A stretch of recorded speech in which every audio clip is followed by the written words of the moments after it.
ನಮಸ್ತೆ ಮಕ್ಕಳ, welcome back to my channel. ಇವತ್ತು ನಾವು ಸಂವಿಧಾನ ದಿನದ ಭಾಷಣವನ್ನು ನೋಡೋಣ. ವೇದಿಕೆಯ ಮೇಲೆ ಆಸೀನರಾದಂತಹ ಮುಖ್ಯ ಅತಿಥಿಗಳೇ, ಶಾಲಾ ಮುಖ್ಯೋಪಾಧ್ಯಾಯರೇ, ಶಿಕ್ಷಕರೇ ಹಾಗೂ ನನ್ನ ಪ್ರೀತಿಯ ಸಹಪಾಠಿಗಳೇ, ಎಲ್ಲರಿಗೂ ನನ್ನ ನಮಸ್ಕಾರಗಳು. ಮೊದಲನೇದಾಗಿ ಎಲ್ಲರಿಗೂ ಸಂವಿಧಾನ ದಿನಾಚರಣೆ ಶುಭಾಶಯಗಳು. ಪ್ರತಿ ವರ್ಷ ನವೆಂಬರ್ 26ರಂದು ನಮ್ಮ ಭಾರತ ದೇಶದಲ್ಲಿ ಸಂವಿಧಾನ ದಿನಾಚರಣೆ ಅಥವಾ ಸಂವಿಧಾನ ದಿವಸ್ ಎಂದು ಆಚರಿಸಲಾಗುತ್ತದೆ. ಈ ದಿನವನ್ನು ರಾಷ್ಟ್ರೀಯ ಕಾನೂನು ದಿನ ಎಂತಲೂ ಕರೆಯುತ್ತೇವೆ. ಭಾರತದ ಸಂವಿಧಾನದ ಮಹತ್ವ ಹಾಗೂ ಮೌಲ್ಯಗಳನ್ನು ನಾಗರಿಕರಿಗೆ ಅರಿವು ಮೂಡಿಸುವ ಸಲುವಾಗಿಯೂ ಈ ದಿನವನ್ನು ಆಚರಿಸಲಾಗುತ್ತಿದೆ.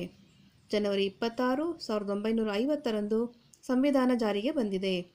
ಡಾಕ್ಟರ್ BR ಅಂಬೇಡ್ಕರ್ ಅವರು ಭಾರತೀಯ ಸಂವಿಧಾನದ ಪಿತಾಮಹ ಆಗಿದ್ದಾರೆ. ನವೆಂಬರ್ 19, 2015ರಂದು ಸಾಮಾಜಿಕ ನ್ಯಾಯ ಹಾಗೂ ಸಬಲೀಕರಣ ಸಚಿವಾಲಯವು ನವೆಂಬರ್ 26ನ್ನು ಸಂವಿಧಾನ ದಿನ ಅಥವಾ ಸಂವಿಧಾನ ದಿವಸ್ ಎಂದು ಆಚರಿಸಲು ಭಾರತ ಸರ್ಕಾರದ ನಿರ್ಧಾರವನ್ನು ಪ್ರಕಟಣೆ ಮಾಡಿತು.